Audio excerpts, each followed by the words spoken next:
Hello and welcome to Lunchtime Politics right here on Channels Television. At midday, we'll bring you up to speed with what we've been tracking in politics and in the polity. Let's get started with the headlines.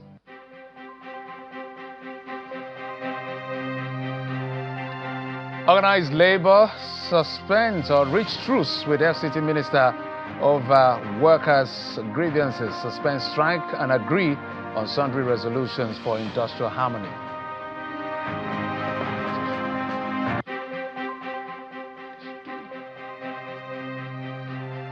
Wiki back, leadership of the People's Democratic Party set March the 28th and 9th for National Convention of the party.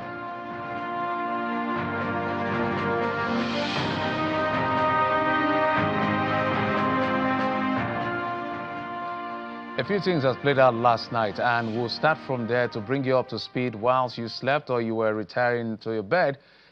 Certain things were playing out, and one of which was what is happening with the FCT workers who had gone on strike over sundry issues, and the FCT minister had taken them to court, gotten a court order. Well, they appealed that order, insisting on going on that strike.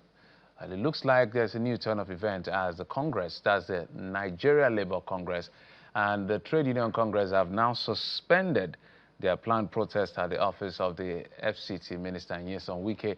The joint protest, which was proposed by the two labor centers, was against the backdrop of an ongoing strike and backed on by the staff of the FCTA. On Monday, the FCT minister obtained a court order, I said that before, which restrained the workers from embarking on the planned protests, just as the FCT police also issued a statement advising the workers to shelve that protest. Notwithstanding the restrictions from the courts and the police, the leaders of the labor union insisted on engaging on the demonstration.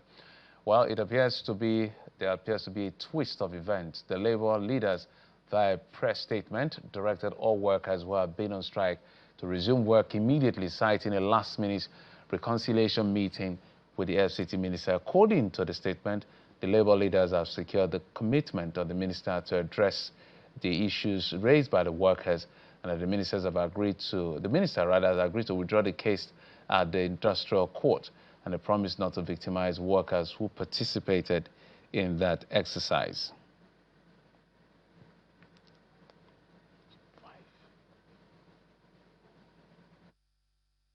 Let's also tell you, as the race for the 2027 Lagos State governorship election begins to take shape, the Professional Lagos Initiative Group is calling for greater elite participation in electoral process. During a strategic brainstorm in Lagos, the group argued that credible elections and true dividends of democracy can only be achieved when citizens and professionals take the lead.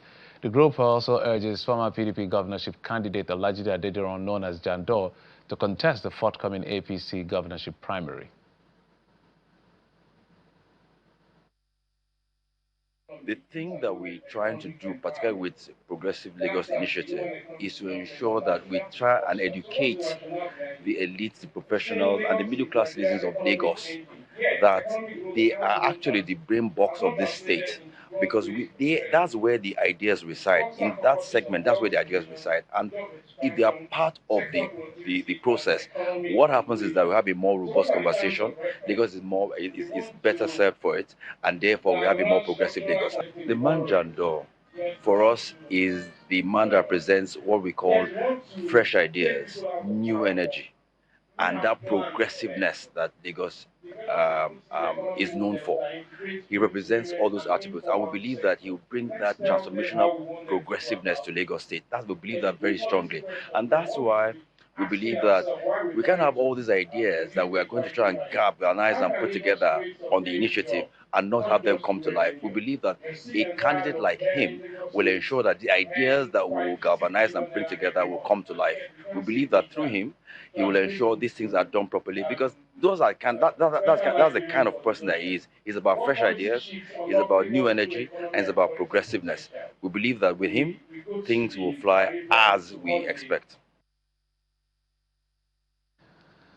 It appears the battle for who succeeds Governor Babajide Sanwo-Olu is heating up. There are so many names as far as Lagos is concerned, so everybody's pitching out. So Jandor decided he's going to go for this as well. But let's also tell you that the former national chairman of the APC, Chief John Oyegun, is leading a 50-man committee saddled with the responsibility to draft policies and manifesto for the ADC, that's the new opposition party.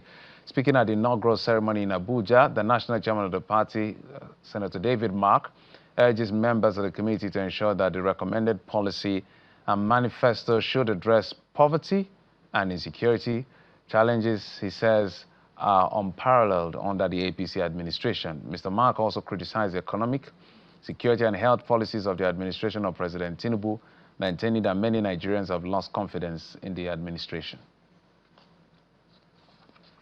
Poverty stares us in the face. Yes, poverty and hardship have always existed, but the hardship and the poverty that Nigerians are experiencing under the APC administration has gotten worse. What Nigerians therefore desperately looking for are credible alternative ideas, actions, and policies. They want policies that would improve their lives today and lay a solid foundation on which they can improve their future. What is happening today in this country is that the entire population of this nation are watching the ADC. They've given up every other person. That is clear. And the charge we are giving us today is that we should help the party come out with a manifesto that will tie, that will become a contract. So there you have it, the ADC shaping up, which is what we really want to see as those of us who watch the political space as journalists, to see what is going to be different in terms of policy. Let's use an example, an economic policy direction of the ADC that will be different from that of the PDP, of the All Progressives Congress. And talking about that, we can tell you that members of the APC in Delta North Coalition for Equity are calling for greater inclusion in its old members in governance. During a meeting in Agbo, the Delta State capital, the group raised concerns over the alleged exclusion from key decision-making processes and appointment. The coalition emphasized that sustainability or sustainable party growth and good governance depends on recognizing and involving long-standing members. The group also reaffirmed its loyalty to the APC and pledged to continue to support the government, expressing their commitment to working towards the re-election of Governor Sheriff Oborowere and the President Bola Tinubu in 2027. Now, I want to have a conversation around People's Democratic Party, led by the Abdurrahman Mohammed Group, backed by Nyesom Wike. They have now fixed March the 28th and 29th, 2026 for the conduct of its national convention slated to take place in Abuja. This was contained in a communique issued after the party held its 105 NEC meeting at the FCT Minister's Office residence in Abuja. The party also welcomed the judgment of the Federal High Court sitting in Ibadan, which upheld the legality of the party's leadership and directed the Independent National Electoral Commission to recognize the duly constituted National Working Committee of the party in line with the law. With preparations for the smooth transition to an elected leadership, NEC approved and confirmed the following schedule of party congresses nationwide. World Congresses, February. Local government congresses, February. State congresses, March. NEC directed the National Caretaker Committee, in collaboration with the National Organizing Secretary and relevant organs of the party, to issue detailed guidelines, notices, and modalities for the conduct of the congresses in strict compliance with the PDP Constitution, INEC regulations, and judicial directives.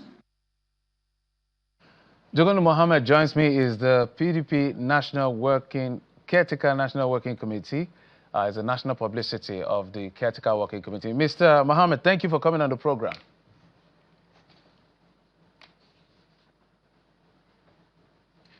Mr. Mohammed, if you can hear me. Thank you for coming on the program. Yes, I can hear you. I can hear you, Joe. Fantastic. So, thank you. It's a pleasure having me in your studio. There are so many layers of conversation I want to have with you.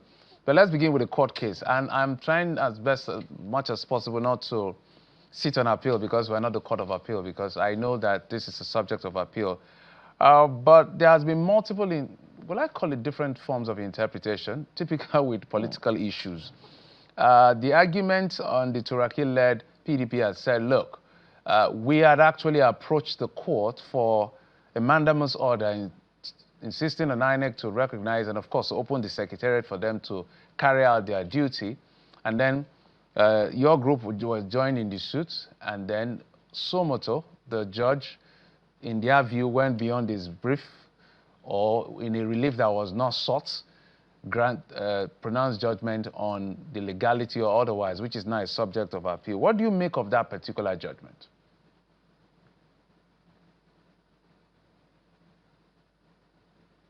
Yes, thank you. And going straight to your question, for us, that judgment is a landmark judgment. And we in the PDP, we have welcomed that judgment. And we are proceeding with all our activities as we have outlined yesterday after the meeting. For the Kabiru Tanimu group, it's their stock in trade to dish out propaganda and lies. People commenting on the outcome of that judgment were not privy to the originating summons. They are not privy to the contents of what we, when we joined as interested parties in that suit, they do not even know the contents of that counter affidavits and what have you. But people will just come out and make sweeping statements that the judge granted reliefs that were never before him. I wish, in the course of your investigative journalism or in the course of asking them questions, ask them, have you seen the counter affidavits? Have you seen the originating summons? Have you read or obtained the CTC document that judgment? The answer would be no. It is based on what this man said, what that even the I tell you and objectively that he is not. Yesterday, affidavits we have filed before the court, in that we prayed and told the court that, see, that these particular people have refused to abide by the judgment of that Federal High Court. Federal High Court in Nigeria is one. Forget about the fact that you have one in Bauchi, one in Ibadan, one in Abuja, and the rest of it. Federal High Court is one. And Federal High Court has restrained these people on multiple times. Do not do this convention. And the court have equally restrained and mandated INEC not to take part, not to accept any proceedings whatsoever that may arise or that may come as a result of that Ibadan carnival. So in our own counter affidavit, we told the court that already by the fact that the tenure of Damagun and Anyao and the other members of the National Working Committee have expired or is about to expire, the NEC summoned a meeting and in order not to leave a vacuum, constituted a caretaker committee that is legally and supported by the party's constitution, and that committee is the one in place. So we told the court that already there's a caretaker committee. So after the presentations of all affidavits and after placing all material facts before the court, my Lord Justice Uche looked at everything and gave a decisive judgment that, see, you people parading yourselves, you are a product of a convention that was already restrained, that the court in 2 occasions had asked you not to do. So there is no way you can call or regard yourselves as national officers of the party. Because of time, let me come in because I have a lot of questions to ask you. So quick questions and quick answers. I had a conversation with one of your zonal chairmen, no, not a state chairman, caretaker chairman. First and foremost, did your group seek for that direct relief, not to recognize them, or it's an omnibus relief Just a straight answer. No, we did. We did. That's what I was telling you. I was about to go there, that we requested, we sought for those reliefs that because we are a caretaker committee already constituted, the court should mandate INEC to recognize us and equally ask the police to also allow us access to the secretariat. Okay, and in a matter of days. My apologies, Mr. Mohammed. I said I'm going to be quick with the questions on this one so I can ask you more questions within the time we have. Because it's a matter on appeal, so the appeal courts will make their decision. Second, where in your constitution do you have a caretaker committee, the PDP constitution? This question had always resonated. I want to remind you that back then when the PDP had issues during the time of Sharif and McCarthy, there was a caretaker committee. And you should know that the neck of the party has powers to constitute a committee that will steer the affairs of a political party. Look at it recently, the case of the Labour Party. They have a caretaker committee and is recognized. So we in the PDP, it's not the first time.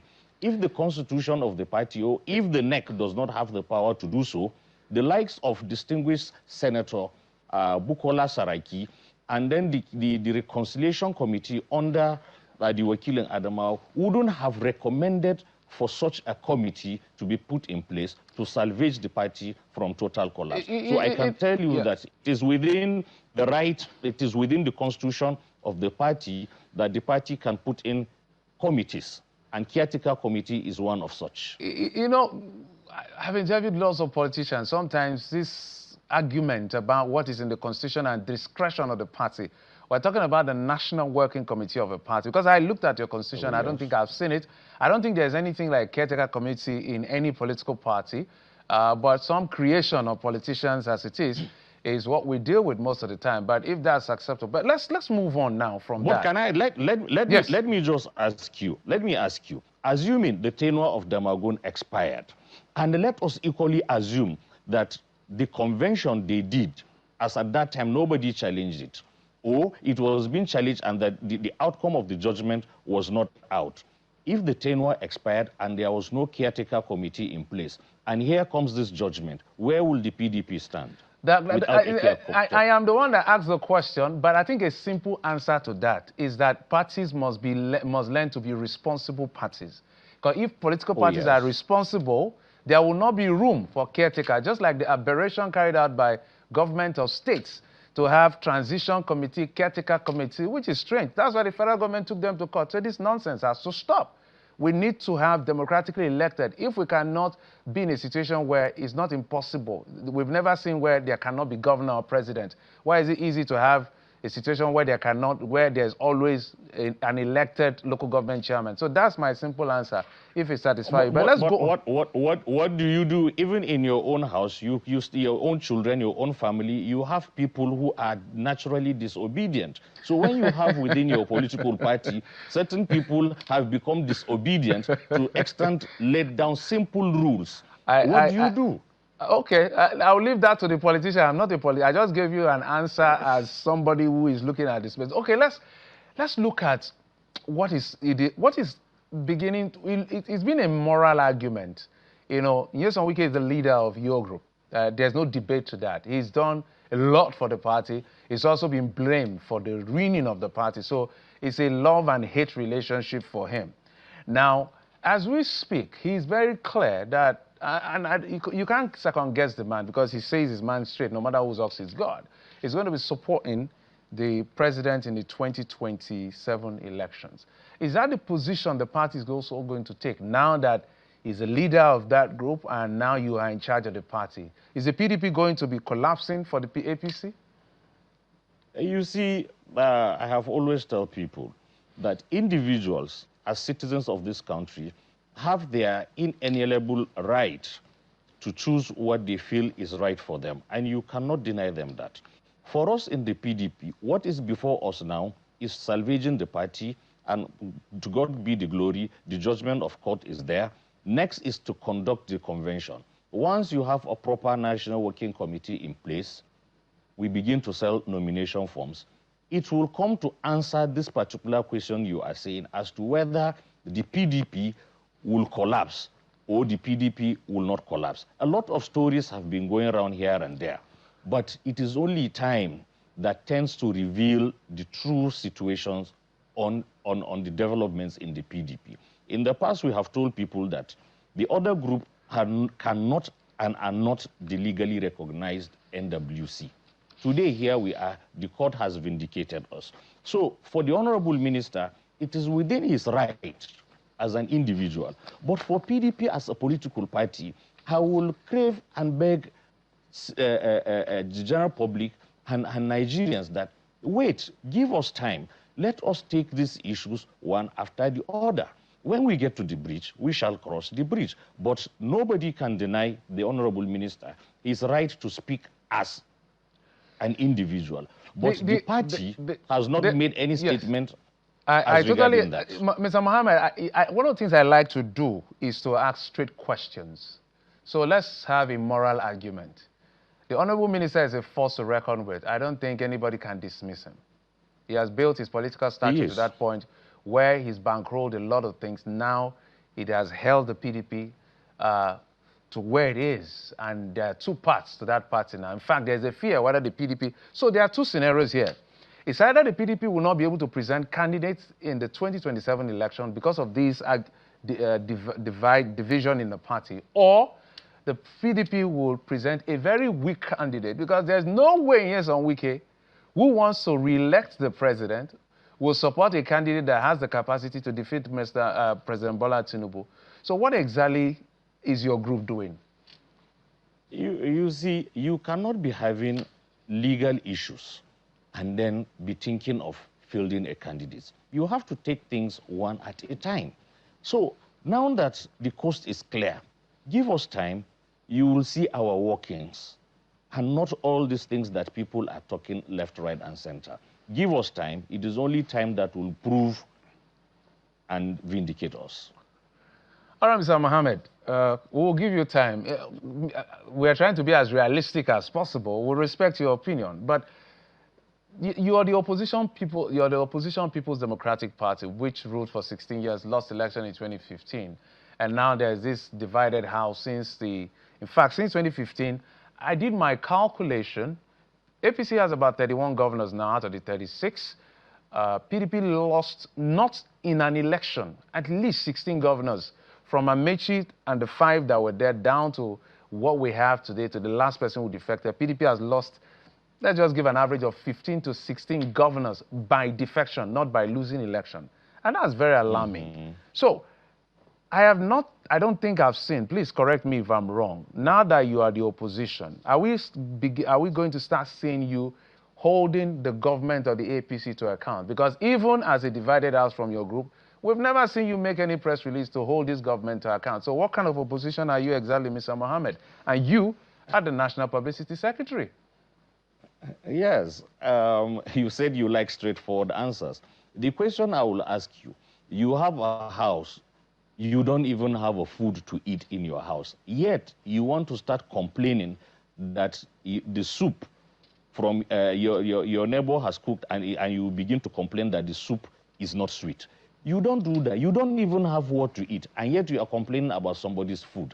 When we get ourselves in order, when we have our 2 legs standing on the ground, then we can begin to look at other things that are happening in the other political party. And I can tell you that, give us time, you will see how we will begin to play our role as a viable opposition party.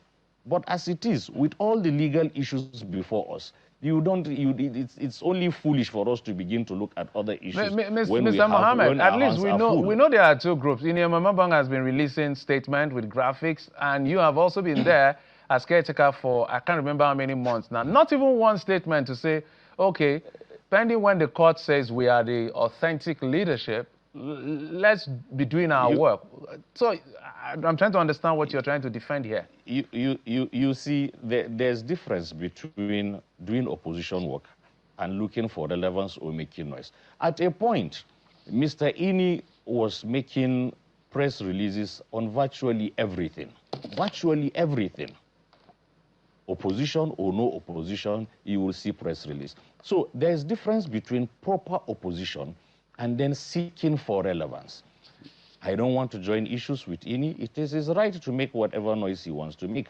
But what is the substance? What is the substance of the opposition? But as far as I'm concerned, we don't even consider... Two scenarios. Mr. Mohammed Mapola, I'm enjoying this conversation with two scenarios. I've read those statements. They are rich. I've seen them.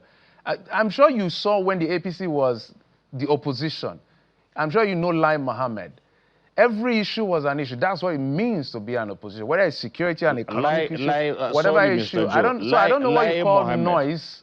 Maybe you can explain to me seeking for relevance. Maybe I don't understand. Let me tell you. Lai Mohammed was the publicity secretary of a legally recognized APC.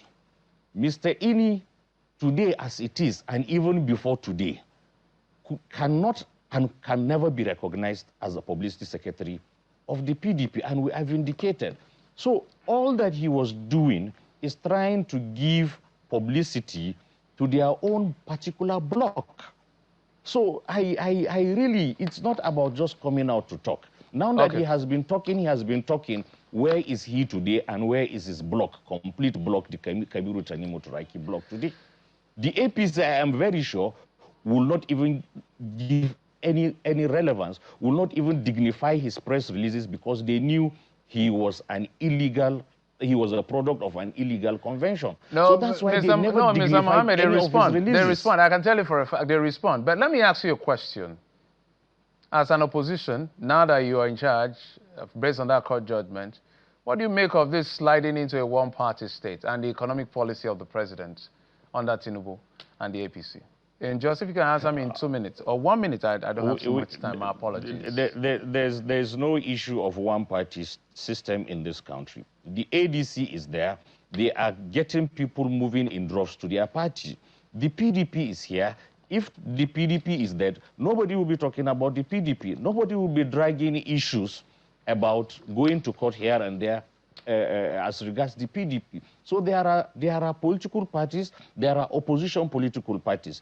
It is not for the APC to come and tell us what to do. It is not for the APC to go to ADC and begin to tell them, do this, in order to put your house in order. The primary purpose of a political party is to take over power. So the APC will be glad to see all opposition parties in this area. It is for the opposition parties to put their hands, to put their heads and do the right thing, which is what we have been fighting to do. It may interest you to know that if that convention was not challenged and we moved to the general election, at the end of the exercise in 2027, PDP will lose all the seats as a result of court pronouncement.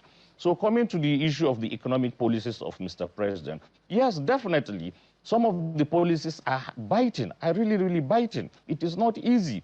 People are suffering. But what we know is that some of these policies have begun to actually manifest the real essence of why such policies were introduced. But I can also tell you there are also bad ones that is not really a good time for us to have such economic policies. All right.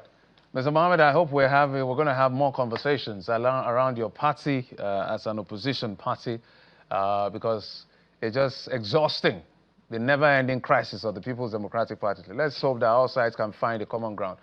Thank you for your time. We appreciate it. Thank you, Mr. Joe. And that's it on the program. Thanks for your time and watching. I'm Jeffrey Zongababa.